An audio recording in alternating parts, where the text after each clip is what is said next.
ये लीजिए, ये मयूर पंख भ्राता ने आपके लिए ही छोड़ा था।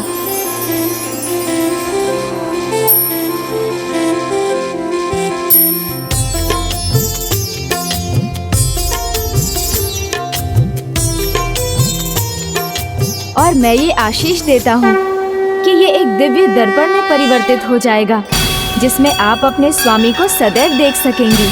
वो कहाँ हैं और कहाँ जाएंगे, आप तो उनका भविष्य भी देख सकेंगी।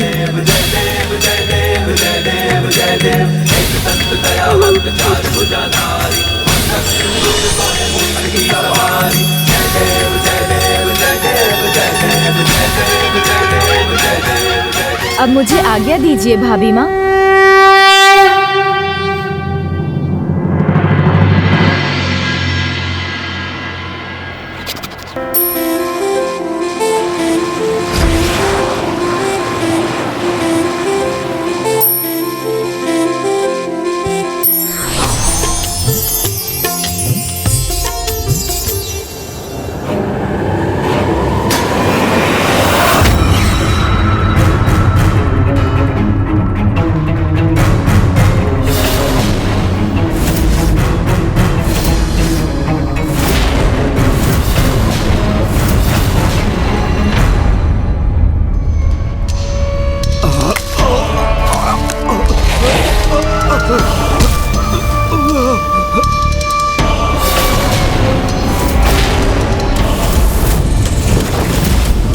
प्रणाम राजमाता सुरासाई। तुम्हें प्रहार हुआ है मुझ पर। ये किसने किया तुम्हारे साथ?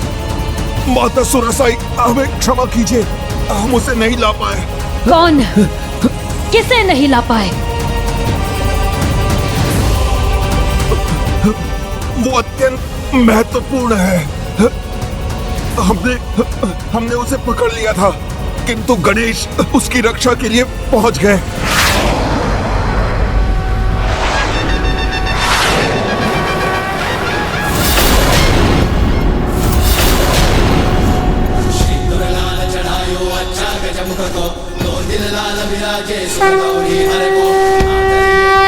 क्या हुआ भ्राता, आप अभी तक नीचे क्यों नहीं उतरे?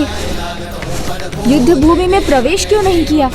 तुम्हारे आए बिना हम कुछ भी कैसे कर सकते हैं प्रथम पूज्य गणेश? किंतु तुम्हें इतना विलंब कहाँ हो गया? देवसेना भ्राता, मेरा मतलब था आपकी देवसेना की सुरक्षा, ये सुनिश्चित कर रहा था। गणेश, देवसेना तो कब से यहाँ तत्पर है युद्ध के लिए, अपितु हम सब तो तुम्हारी ही प्रतीक्षा कर रहे हैं। विघ्नहर्ता गणेश जी की जय। विघ्नहर्ता गणेश जी की जय। हे प्रथम पूज्य गणेश, मेरा प्रणाम स्वीकार कीजिए और हमें सफलता का आशीष देने की कृपा कीजिए। भ्राता, मेरी शुभकामनाएं तो सदा आपके साथ हैं। किसकी बात कर रहे हो तुम? शीघ्र बताओ, कितने लोग हैं? कहां से आक्रमण कर रहे हैं? वो कार्तिकेय की सेना, उसे अकेला छोड़ महेंद्रपुरी की ओर निकल पड़ी है। अति विशाल सेना है और वो उत्साह से भी भरी हुई है। राजमाता, आपके शत्रु कार्तिकेय का आगमन हो रहा है। स्वामी कार्तिकेय आ नहीं रहे हैं, वो तो अत्यंत निकट है।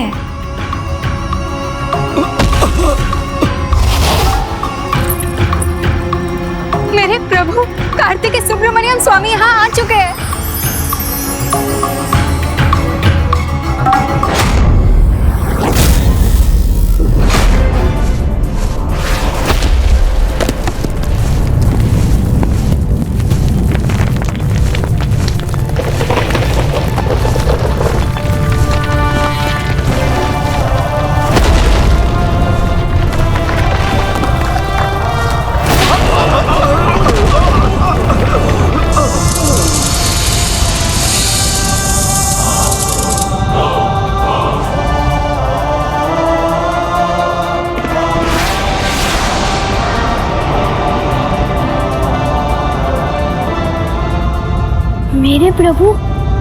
मेरे प्रभु यहाँ आ गए।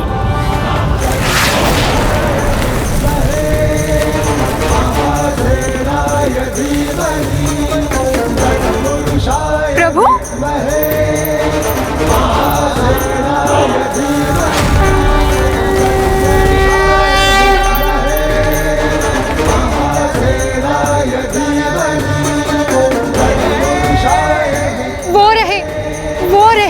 प्रभु कार्तिकेय सुब्रमण्यम स्वामी।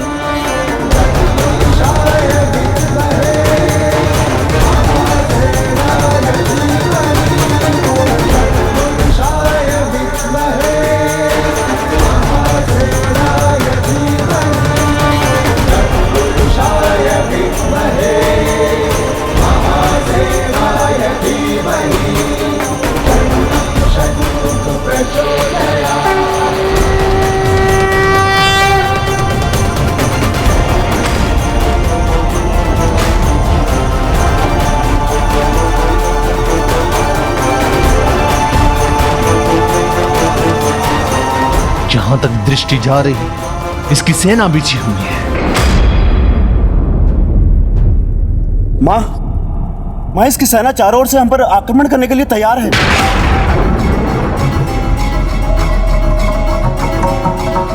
शाल अति उत्साहित है, चारों ओर उचित है। मैं भी तो देखूं कैसा है ये कार्तिकेय और उसकी विशाल सेना।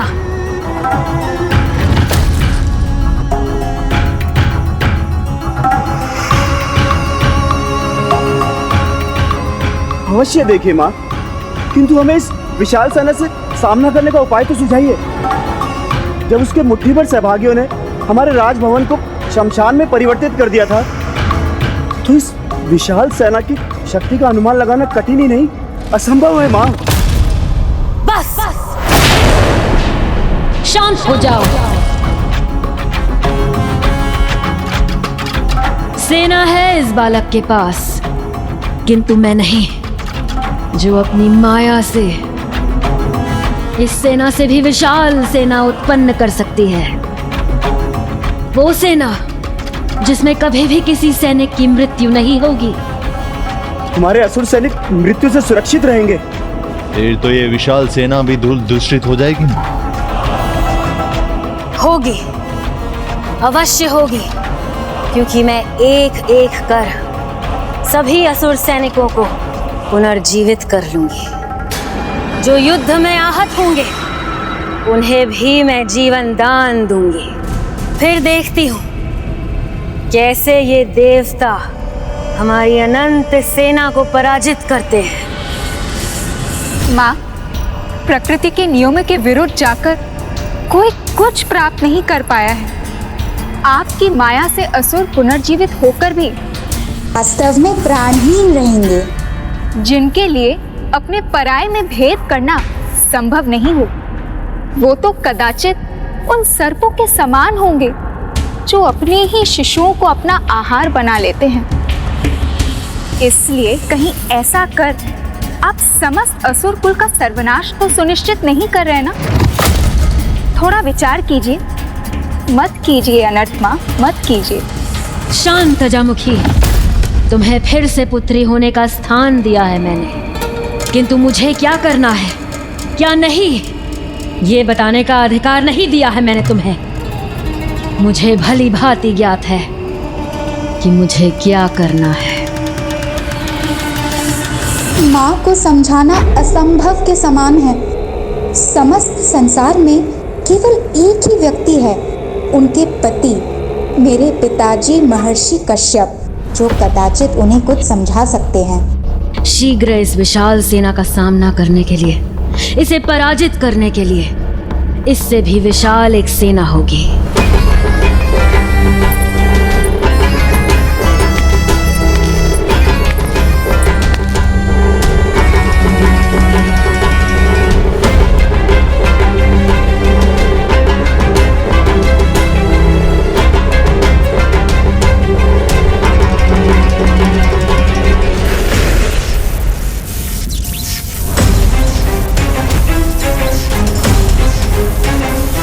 रुको सुरासई, रुको सुरासई, रुको सुरासई, रुको सुरासई, रुको सुरासई।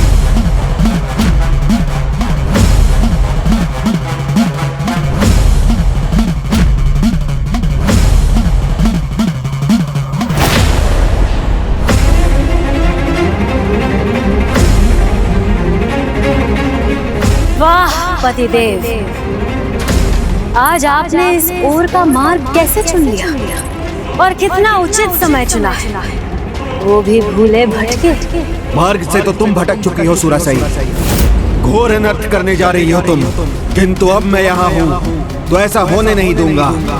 रोकने आया हूँ मैं तुम्हें यहाँ।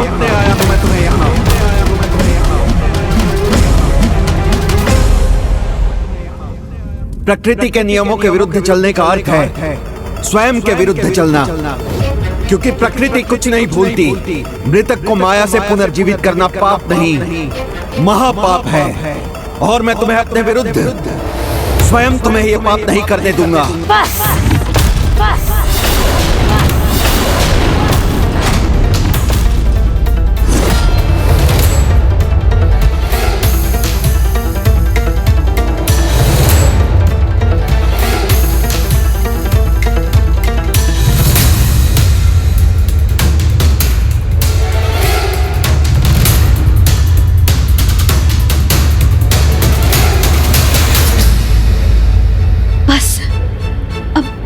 कीजिए स्वामी।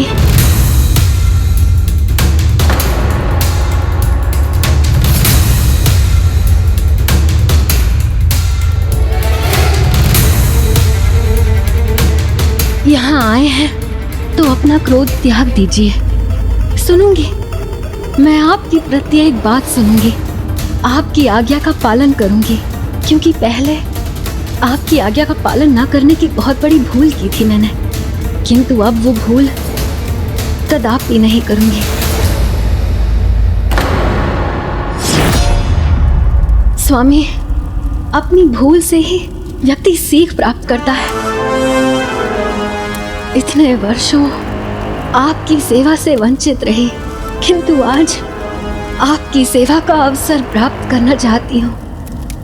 आपसे विनती है, मुझे मेरी भूल सुधारने का एक अवसर दीजिए।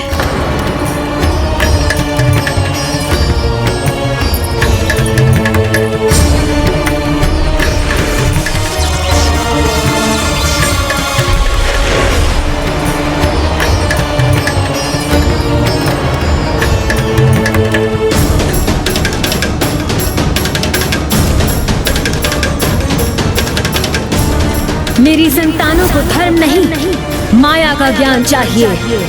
माया ही इन्हें सफल बनाएगी, अनेक ब्रह्मांडों पर विजय दिलवाएगी।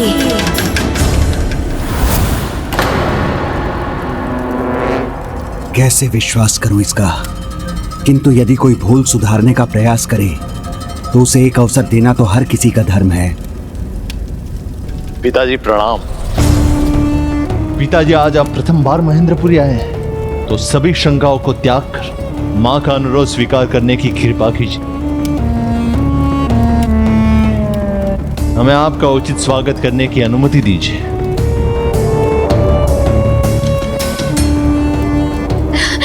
आइए आइए स्वामी, पधारिए।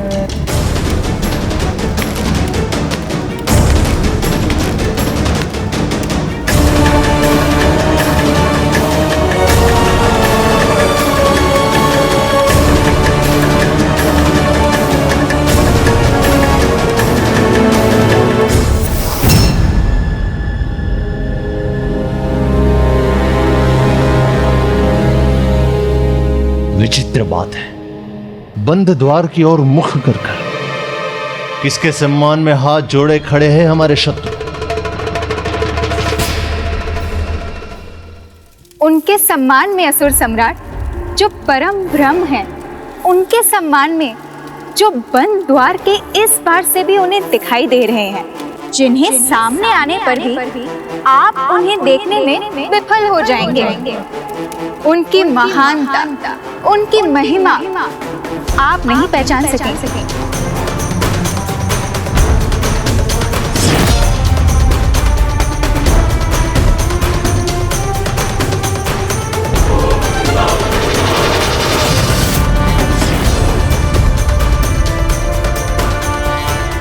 अब जब सुब्रमण्यम स्वामी के दिव्य दर्शन प्राप्त हो ही गए हैं, तो क्या आपके मन में भी वही विचार उठ रहा है विश्वकर्मा जी जो मेरे मन में है? हाँ धर्मराज, यही विचार। कि स्वयं विघ्नहर्ता श्री गणेश जी और स्वामी कार्तिकेय के दूत वीर बाहु यहाँ आकर सभी बंदी बने देवताओं को मुक्त करा कर ले गए।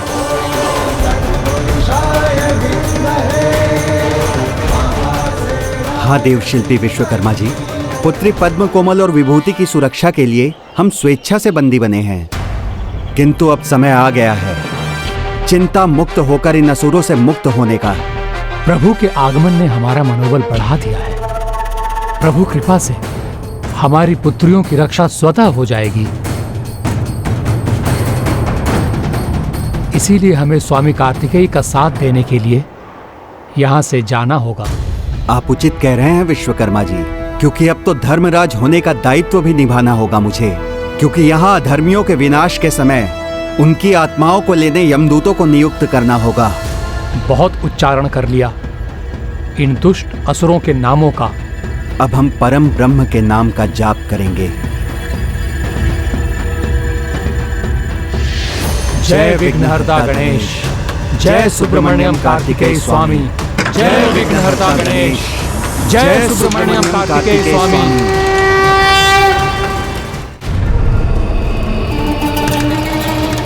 भूल हमसे ही हुई है भ्राता। जिन्हें हमें बंदी बनाकर रखना था उन्हें हमने अतिथि बनाया, अन्यथा ये दुस्साहस कदापि नहीं करते।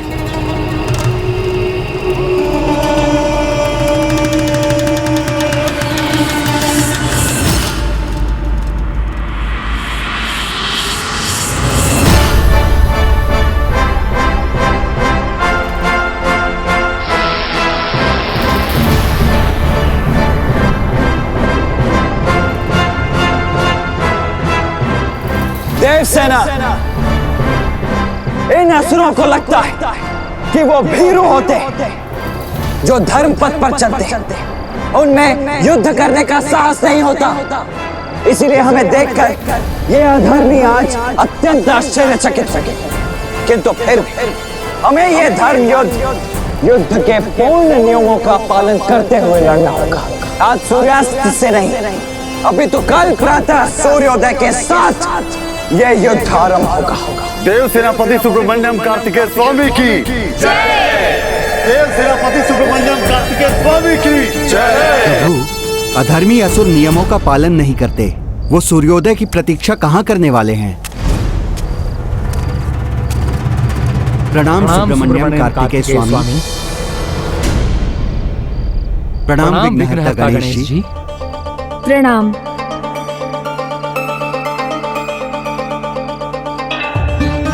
प्रथम पूज्य गणेश जी, हमारी पुत्रियों को बलपूर्वक महेंद्रपुरी की बहू बना लिया है उस दुष्ट और उसके भ्राता ने।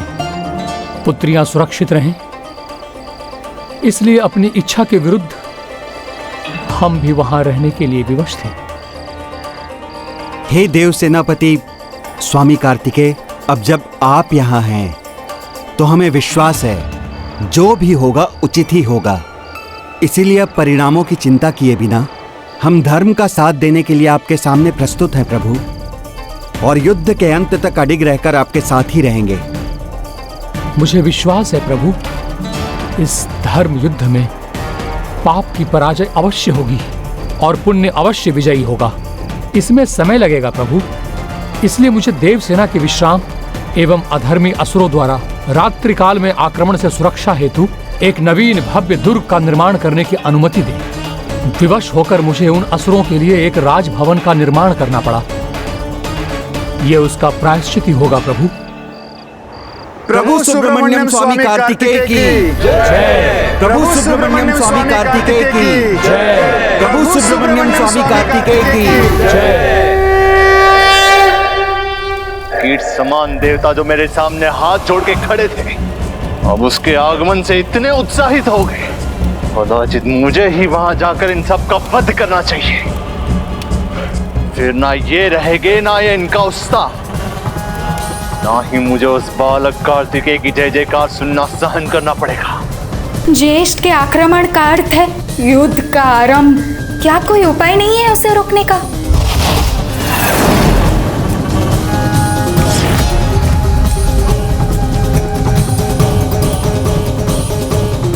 रुक जाइए भ्राता। हमें माता की आज्ञा की प्रतीक्षा करनी चाहिए। हमें सदा के समान माता के मार्गदर्शन पर ही चलना चाहिए। उनके सुझाव को मानने में ही हमारी भलाई है। माँ की वास्तविकता पहचानते तो इनका ये भ्रम भंग होता और ये इस आत्मघाती युद्ध से बच जाते।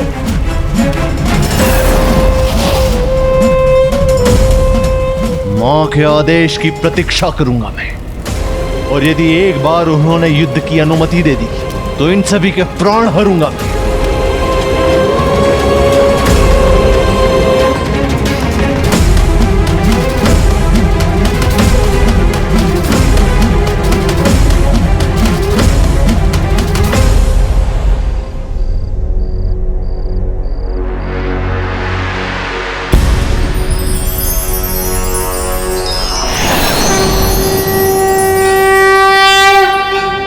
हे विघ्नहर्ता श्री गणेश, हमारे सभी विघ्नों को हरने की कृपा करें। प्रथम पूज्य गणेश जी की जय। प्रथम पूज्य गणेश जी की जय।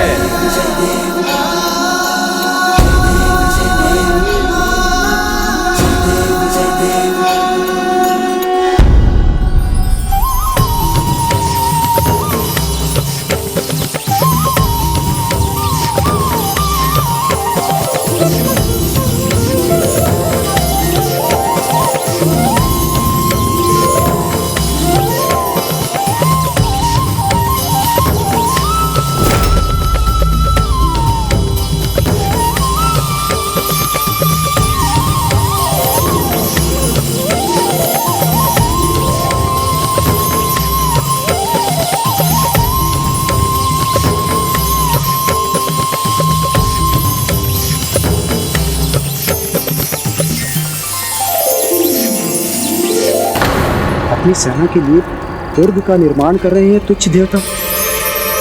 इसकी सूचना शीघ्र माता तक पहुंचनी चाहिए।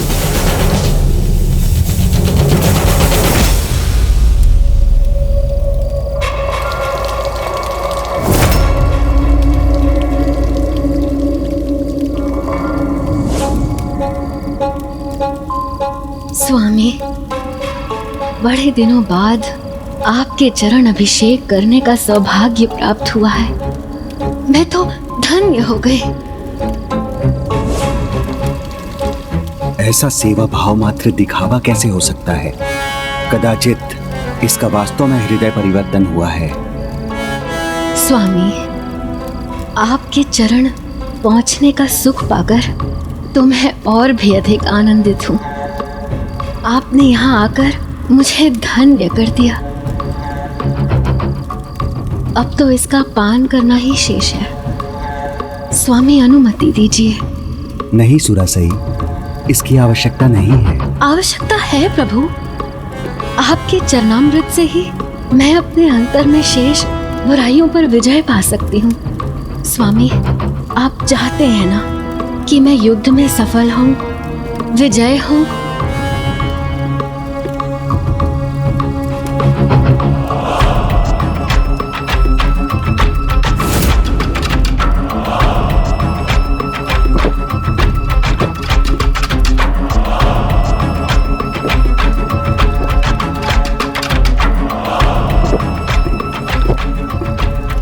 सेवा भाव, ऐसा परिवर्तन, आश्चर्य।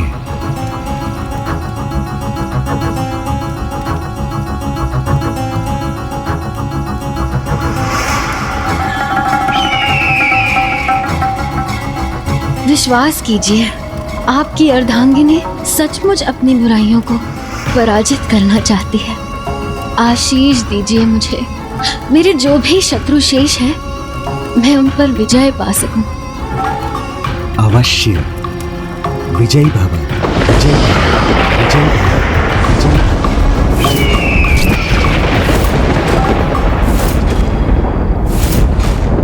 पिताजी ने ये कैसा आशीर्वाद दे दिया माँ को। विजयी भव, विजयी भव, विजयी भव, विजयी भव, विजयी भव, विजयी भव।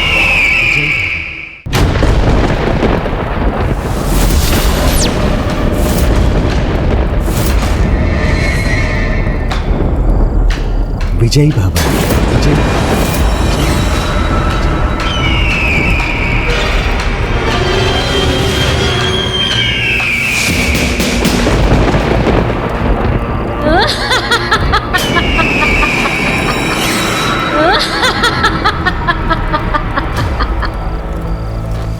कितने भोले हैं आप स्वामी। कैसे आपको ये संसार महान ऋषि मानता है। मेरे छल में आकर पुनः आपने मुझे इच्छित वरदान दे दिया।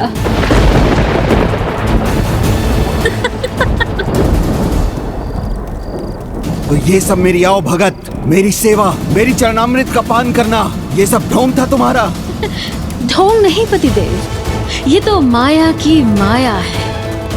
देखिए ये जल अभी भी यही है।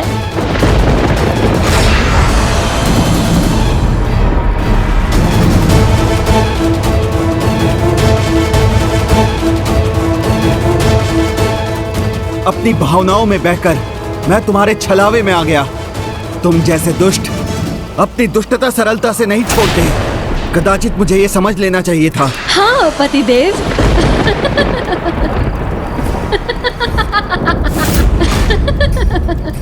आपको अवश्य समझ लेना चाहिए था पतिदेव। जिसने आज तक आपकी नहीं सुनी वो अब क्या सुनेगी। सुरासई जो चाहती है वो पाकर रहती है।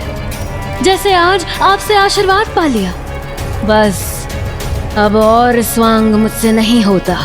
मेरे किसी भी कार्य में हस्तक्षेप मत करना, ये चेतावनी है मेरी। अन्यथा मृतक असुरों को पुनर्जीवित करना सबसे बड़ी भूल होगी तुम्हारी, क्योंकि ऐसा होते ही वो तुम्हारे ही विरुद्ध हो जाएंगे। और इतना ही नहीं, परम ब्रह्म स्वामी कार्तिकेय से युद्ध कर तुम अपने वंश का सर्वनाश निश्चित कर रही हो। मेरे वंश का नाश होता है तो हो जाने दो। मेरी महत्वाकांक्षा के समक्ष सब तुच्छ है। यही तो मेरी महत्वाकांक्षा रूपी यज्ञ की समिधा मात्र है। इनकी आहुति ही मुझे सफल बनाएगी। जिसके भीतर न ममता है, न त्याग, न अपनी संतान के प्रति कोई स्नेह, ऐसी माता को माता से और क्या अपेक्षा की जा सकती है। तुम अपनी स्वार्थ पूर्ति के लिए किसी का भी प्रयोग कर सकती हो।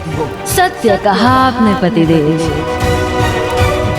प्रयोग करना ही मेरी प्रवृत्ति है। पिता की मृत्यु का प्रयोग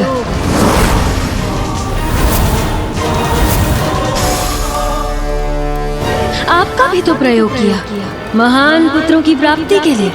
भूल गए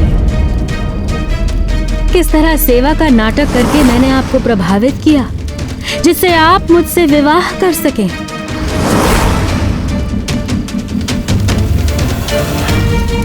अब समय है उन्हीं पुत्रों के प्रयोग का। मुझे स्वयं के साम्राज्य का विस्तार करना है, और उसके लिए मैं किसी की भी आहुति दे सकती हूँ, चाहे वो मेरे पुत्र हो या पुत्र के पुत्र।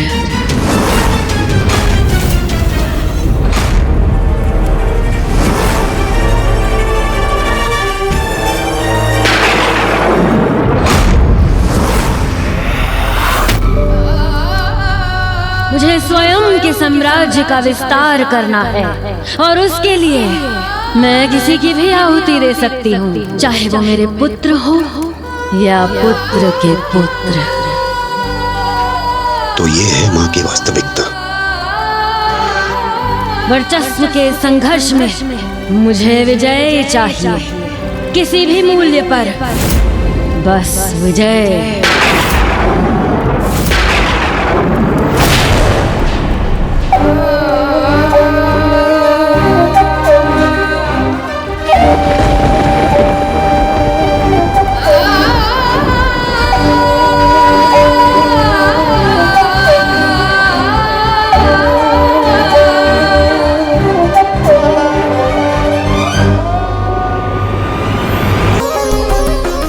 अपार भक्ति और श्रद्धा से इस दुर्ग का निर्माण किया। वो भविष्य में सुब्रमण्यम स्वामी कार्तिकेय की विजय का प्रतीक बनेगा। धन्यवाद प्रथम पूज्य गणेश जी। किंतु अभी इसके निर्माण में अंतिम कार्य शेष है।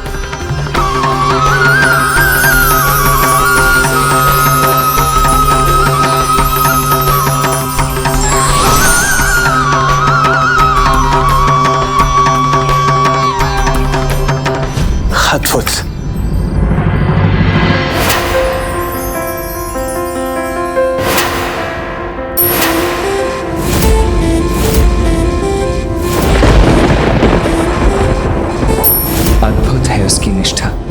उसकी भक्ति जिससे उसने मेरे लिए उस आश्रय का निर्माण किया था।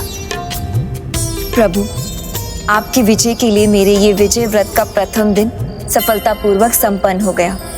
मेरा ये व्रत इसी प्रकार श्रद्धा और संयम के साथ चलता रहेगा जब तक आप युद्ध से विजयी होकर लौट कर नहीं आते।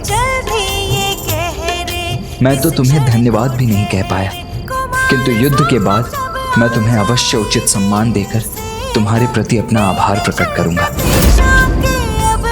स्वामी, मैं आपकी अर्धांगिनी होने के योग्य हूँ या नहीं, ये तो मुझे ज्ञात नहीं, किंतु आपके दर्शन करने के सौभाग्य के योग्य तो हूँ।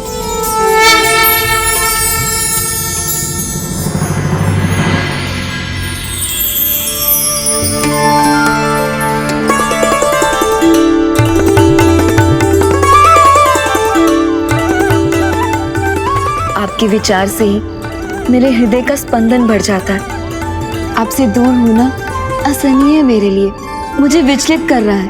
किंतु आप कहाँ हैं, कैसे हैं, बस ये जान लो तो मैं निश्चिंत हो जाऊंगी।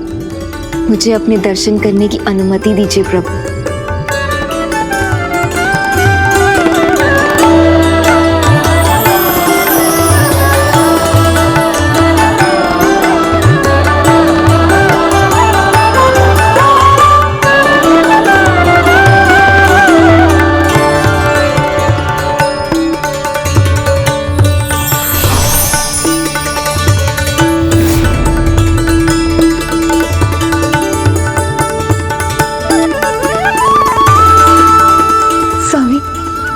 दर्शन पाकर मैं धन्य हो गई।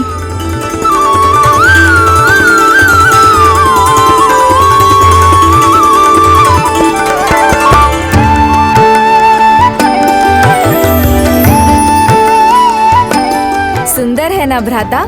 हाँ, अत्यंत सुंदर है वो कौन भ्राता?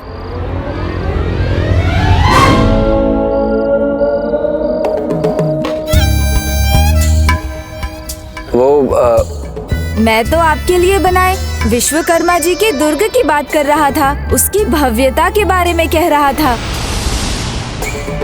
हाँ, तो मैं भी उसी के विषय में बात कर रहा था गणेश। तुम्हें क्या लगा? देखो, जितना भव्य है उतना ही सुंदर है वो दुर्ग। वीरबाहु। जी प्रभु। देवराज, क्या विचार है आपका? है ना अत्यंत सुंदर वो दुर्ग? हाँ हाँ देव सेनापति, आप उचित कह रहे हैं।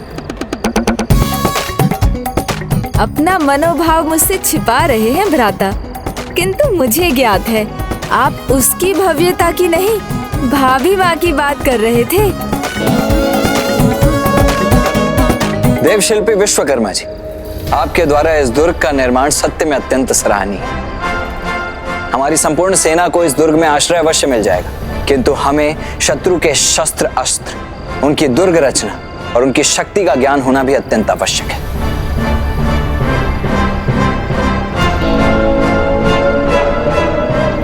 प्रभु, मैं आपके सामने महेंद्रपुरी की और उनके राजभवन की संरचना प्रस्तुत कर सकता हूँ, किंतु उनकी सेना का व्यूह, अस्त्र शस्त्र सब सुरासई द्वारा निर्मित भी है और नियंत्रित भी। यहाँ तक कि उस मायाविनी सुरासई की शक्ति और उसके अंतर के भेद तो उसके पुत्रों को भी ज्ञात नहीं।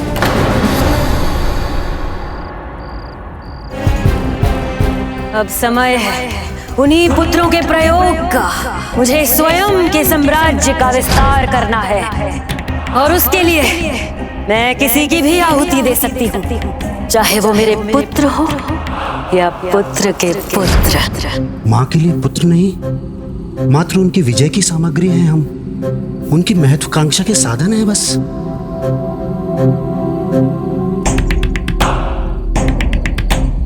माँ की वास्तविक मंशा का ज्येष्ठ के सामने उजागर होना अति आवश्यक है।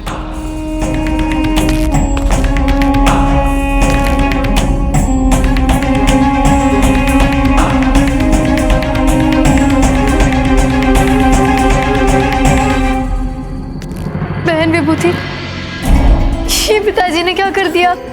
माता सुरासाई को ज्ञात हुआ तो वो मुझे भस्म ही कर देगी।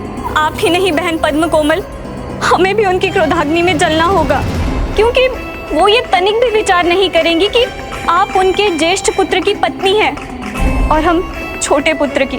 वो तो हमें केवल द्रोही देवताओं की पुत्रियां ही मानेंगी। असुर सम्राट सब कुछ सहन कर सकता है, किंतु विश्वासघात नहीं। अब माँ की कोप से तुम्हें बचा सकूं या नहीं, किंतु तुम्हारे पिता को दंड अवश्य दूंगा मैं। नहीं भैया, ये समय दंड देने का नहीं, अपितु सत्य जानने का है। वो सत्य आपको चकित भी करेगा और दुखी भी, क्योंकि वो सत्य उनके बारे में है। क्या है वो सत्य? किसके बारे में है शिवमुखन? बताओ, क्या बोलना चाहते हो तुम? बोलो शिवमुखन, शीघ्र कहो, क्या कहना चाहते हो?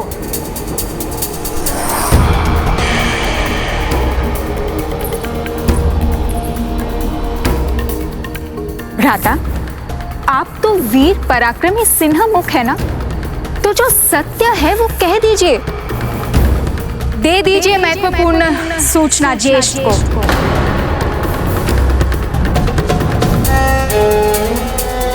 सूचना ये है कि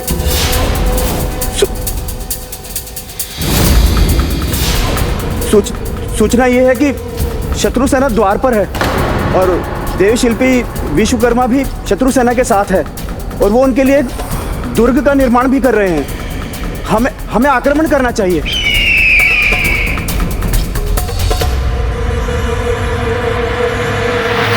बस कह लिया जो कहना था तुम्हें। और हाँ, ये भी कि मेरे श्वसुर यमराज भी उनके साथ है।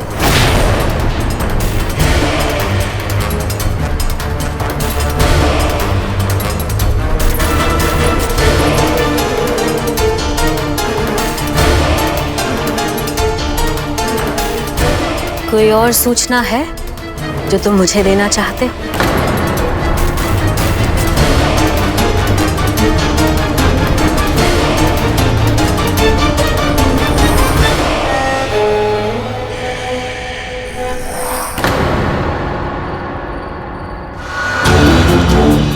विश्वासघात तो इन देवताओं का स्वभाव है। इनकी पुत्रियों को हमने अपनी पुत्र वधू बनाया, उन्हें सुख ऐश्वर्य प्रदान किया, और वो देव शिल्पी विश्वकर्मा हमारे शत्रुओं की सुख शांति की व्यवस्था कर रहे हैं।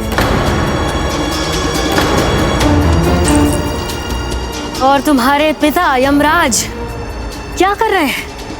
अपने यमदूतों को यहाँ भेजने की तैयारी कर हमारे साथ विश्वासघात करने वाले हैं, है ना? तुम्हारे पिताओं के व्यवहार से जितना कष्ट हमें हुआ है, इस कष्ट का प्रतिशोध तो कष्ट ही होगा, और अब मैं वो कष्ट तुम दोनों को दूंगी।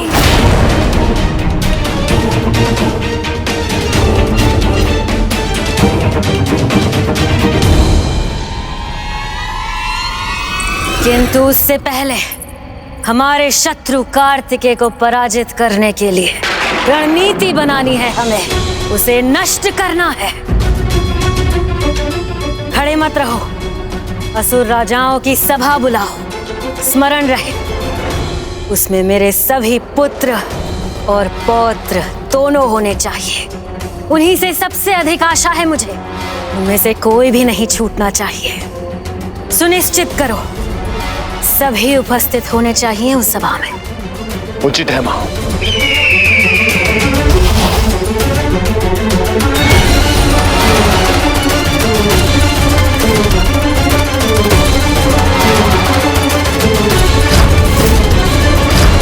मैं अपने पुत्र सुदमुखम को पहले ही खो चुकी हूँ।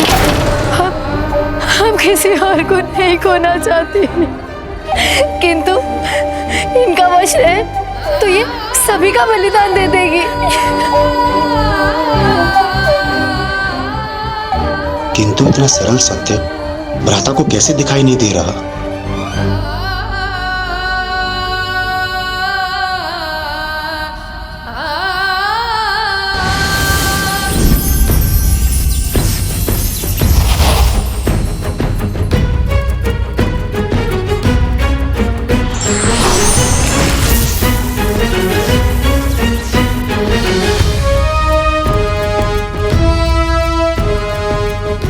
मैं और प्रभु गणेश जी दोनों ही महेंद्रपुरी के भीतर जाकर लौटे हैं, किंतु वहां तो हमें कोई विशेष दुर्गा का रचना दिखाई नहीं दी।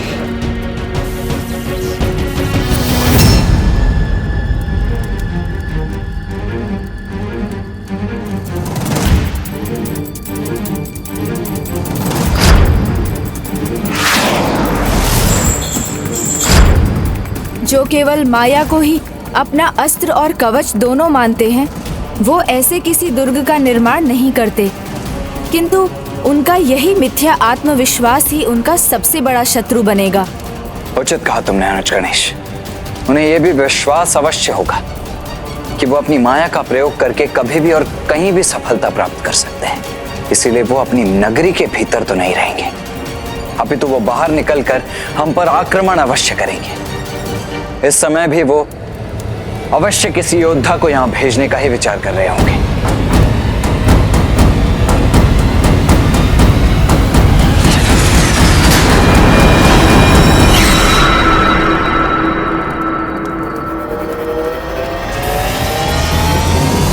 असुर सम्राट सुरापद्मन की, असुर सम्राट सुरापद्मन की, असुर सम्राट सुरापद्मन की, असुर सम्राट सुरापद्मन की। व्यूह रचना करनी चाहिए हमें, नहीं हमें प्रतीक्षा नहीं, आक्रमण करना चाहिए। उनकी सेना को मसल कर रख देना चाहिए। हम यहाँ बैठे हुए हैं, यहाँ तक घेर लेते हैं उन्हें। हाँ, हम घेर लेंगे। ये सभी स्वयं का बलिदान देकर भी युद्ध करने को तैयार है, और यही तो माँ भी चाहती है। मुझे समय रहते ज्येष्ठ को इसके प्रति सतर्क करना होगा, कहीं हम भूल तो नहीं कर रहे हैं। हम तैयार हैं, अपनी संपूर्ण शक्ति झोंक देंगे, हम विजयी होंगे, हम तैयार हैं। अहंकारी है सुरापद्मन, किंतु महेंद्रपुरी के राज सिंहासन पर स्थित होकर भी अपनी माता सुरासई के वश में है, और उसका अनुज सिंहमुख पराक्रमी और सिंह के समान शक्तिशाली भी है, और युद्ध कौशल में पारंगत भी है।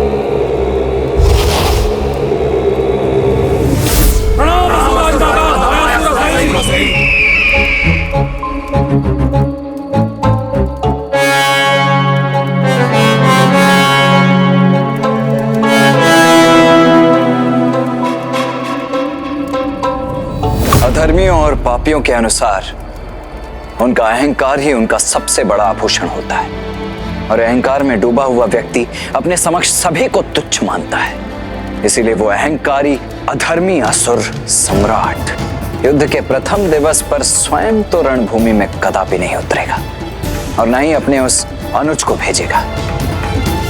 तो फिर ऐसा कौन है जिसे वो भेज सकता है?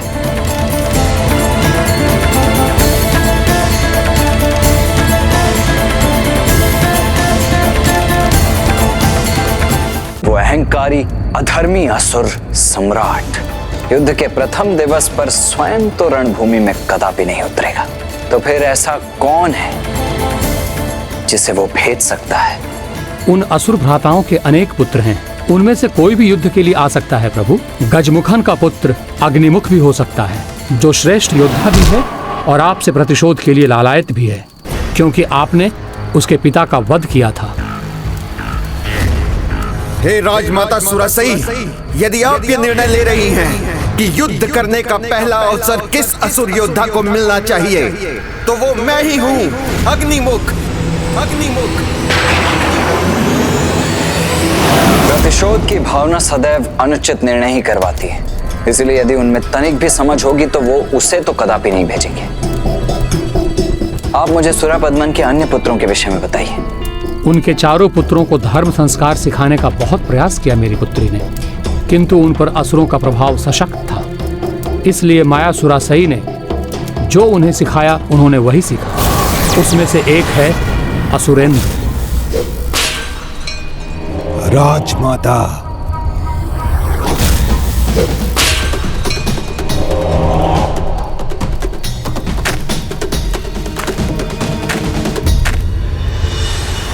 वाह, अद्भुत! ये तो अति उत्तम है।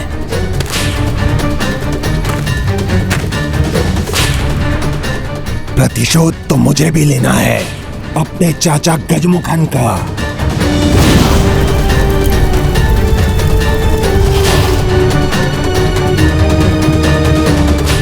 मेरे बल के आगे कोई नहीं बचेगा, ना ही उसका सेना नायक, ना ही उसकी सेना। मेरे क्रोध की अग्नि में सब जलकर भस्म हो जाएंगे।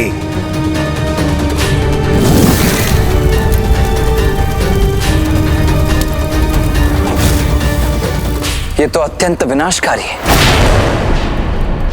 इसका उचित प्रयोग तो अस्त्र रूप में है, सेना नायक के रूप में नहीं। स्वामी कार्तिकेय, मेरी पुत्री से सिंहमुखन को भी एक पुत्र प्राप्त हुआ है, जिसका अंतर उसके बाहर से भी अधिक अंधकारी है, जो ऊपर से सौम्य है किंतु भीतर से बहुत ही क्रूर है। केवल अपनी रणनीति से ही अनेकों युद्ध जीत चुका है वो। असुर सम्राट, आज के युद्ध के लिए आपके अनुज महायोद्धा सिंहमुखन का पुत्र आदिमुखम अर्थात मुझे ही जाना चाहिए। नहीं, तुम मेरे एकमात्र पुत्र हो, तुम्हें मैं नहीं खोना चाहता। और ये केवल इसलिए नहीं कि मैं युद्ध कौशल में पारंगत हूँ, मेरे जाने का एक और भी कारण है। राजमाता सुरासई के 3 पुत्रों में से एक चाचा गजमुखन ने युद्ध में अपने प्राणों का बलिदान दिया। शत्रु ने छल से उनका वध किया।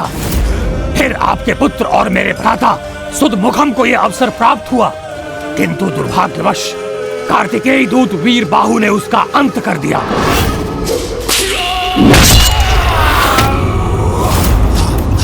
तो अब राजमाता के तीसरे पुत्र मेरे पिता सिंहमुखन को यह दायित्व निभाना चाहिए, इसलिए इनकी ओर से मैं जाने का इच्छुक हूँ। और विश्वास रखिए, मारूंगा या मार कर मरूंगा, मेरे लिए बीच का कोई मार्ग नहीं है।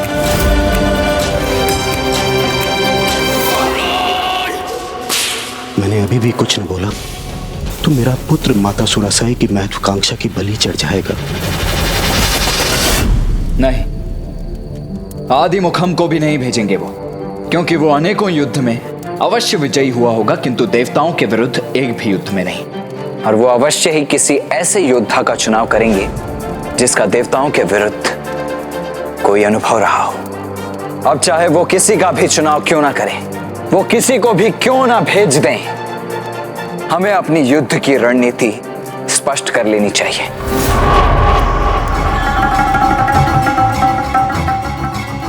तो कदाचित मुझे इस भरी सभा में ही मां की वास्तविकता उजागर करनी होगी।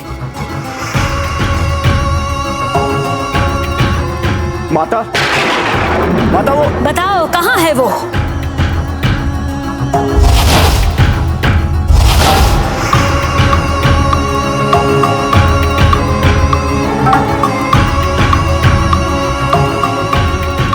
मेरा आदेश ध्यान से नहीं सुना था तुमने? मैंने अपने सभी पुत्रों को बुलाने के लिए कहा था, तो भानुगोपन क्यों नहीं है यहाँ? कहाँ है वो? कहाँ है वो? कहाँ है वो?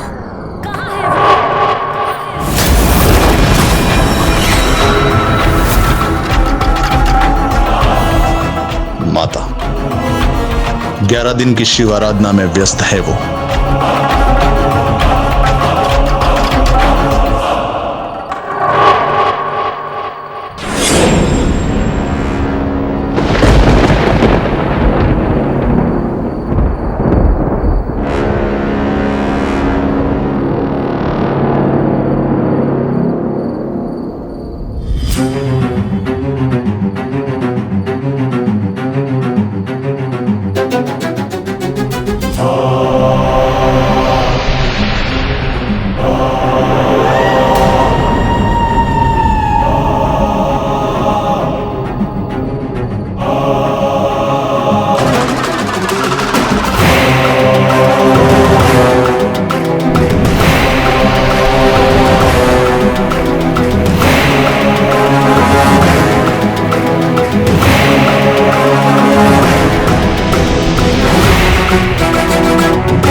नमः शिवाय।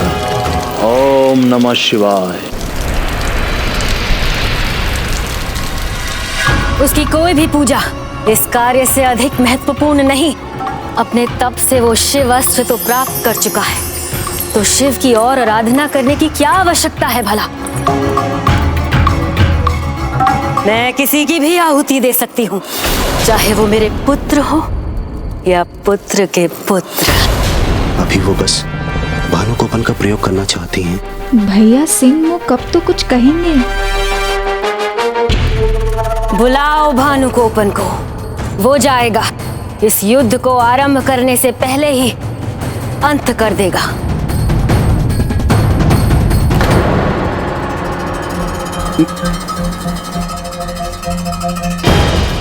स्वार्थ की छाया है भैया सिंह मुख पर भी, इसलिए वो कुछ नहीं कह रहे हैं, क्योंकि स्वयं उनके पुत्र का जीवन दांव पर नहीं लगा है। मुझे ही कुछ कहना होगा।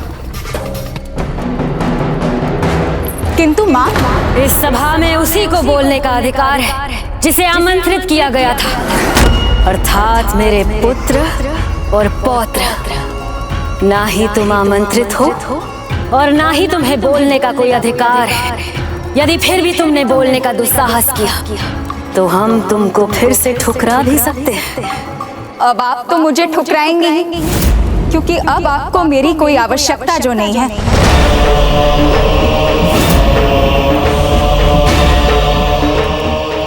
आपकी महत्वाकांक्षा के यज्ञ में मात्र समिधा है हम। यही तो मेरी महत्वाकांक्षा रूपी यज्ञ की समिधा मात्र है। इनकी आहुति ही मुझे सफल बनाएगी। आपकी स्वार्थ पूर्ति के मात्र वो साधन जिनका आप कभी भी बलिदान दे सकती है।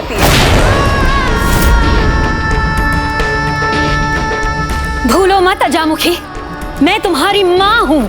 माँ तो है, पर आपके भीतर माँ की ममता नहीं है। माँ तो वो होती है जो अपने संतान के सुख के लिए स्वयं को न्यौछावर कर देती है, ना कि अपनी ही संतान को हवन कुंड में आहुति बनाकर डाल देती है। बस।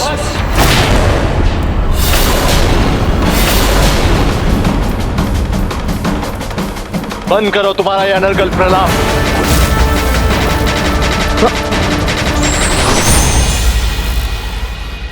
माँ के विरुद्ध एक शब्द और बोला तो मुझसे बुरा और कोई नहीं होगा।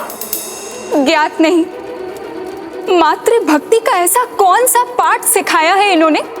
उनका उद्देश्य ज्ञात होते हुए भी वास्तविकता देख पाने में असमर्थ हो रहे हैं आप भैया। मुझे मारना चाहते हैं तो मार दीजिए भैया, किंतु जिनके लिए आप मेरा अंत करना चाहते हैं उन्हें आपके अंत पर भी कोई दुख नहीं होगा। इनका अपना उद्देश्य, इनकी विजय, इनका वर्चस्व ही इन्हें इतना प्रिय है कि इन्होंने स्वयं अपनी पुत्री का विवाह तक नहीं होने दिया। रुको, बस बहुत हुआ। नहीं, आज मुझे सत्य बताने से कोई नहीं रोक सकता।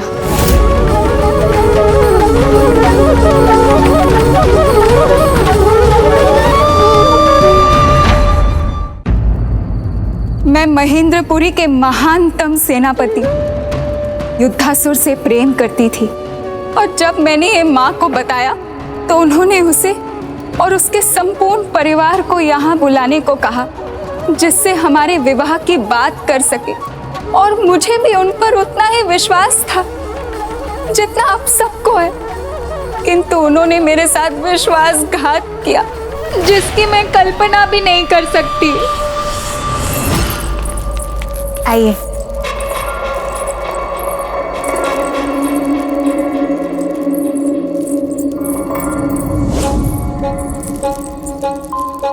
प्रणाम राजमाता।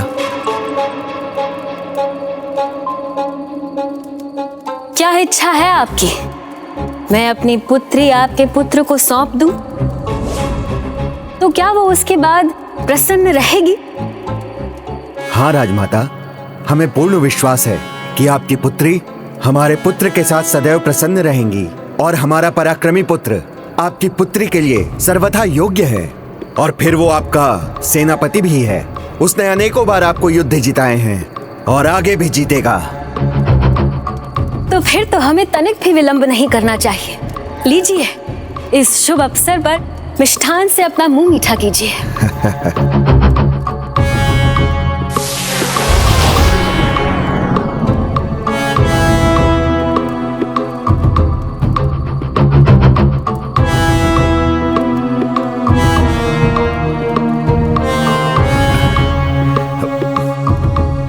रुको पुत्र,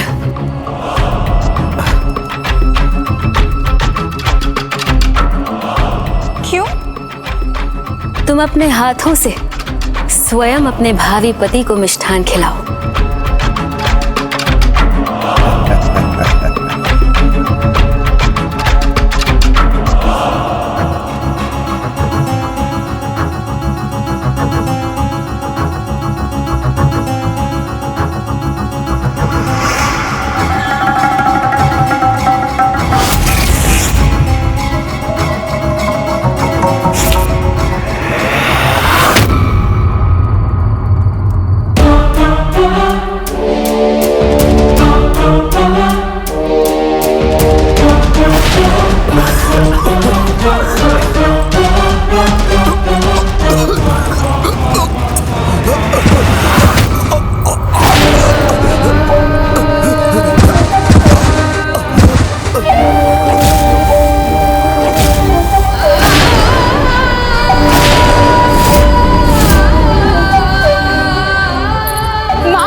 अपराध था या मूर्खता, ये तो तुम्हें ही ज्ञात होगा, किंतु असुर राज परिवार की पुत्री होकर तुम किसी से विवाह कैसे कर सकती हो? किसी को अपना संबंधी बनाकर हमारे अधिकार और ऐश्वर्य को कैसे बांट सकती हो? नहीं, विवाह नहीं करना है तुम्हें। अपितु ऋषि मुनियों को अपने रूप के जाल में उलझाकर उनका तप भंग करना है, ताकि उनका धर्म भ्रष्ट हो जाए और हम असुरों का वर्चस्व बढ़े। इस प्रकार अपनी माँ और अपने कुल की सेवा करनी है तुम्हें। यही है तुम्हारे जीवन का उद्देश्य और यही है नियति।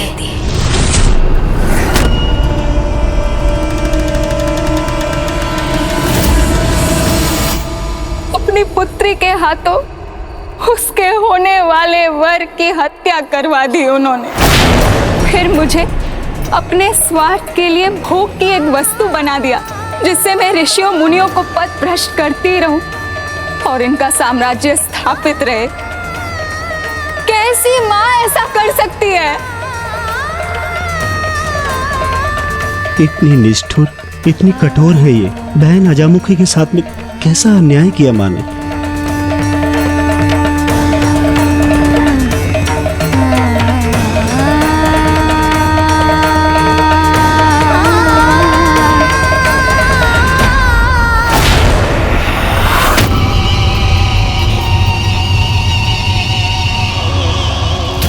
कल तुम्हारा होने वाला पति तुमसे दूर चला गया था। आज एक माँ से उसकी बेटी दूर जा रही है। समय आ गया है सुरासई, तुम्हारे यज्ञ की अग्नि में एक और रिश्ते की आहुति देने का, अजामुखी के अंत का।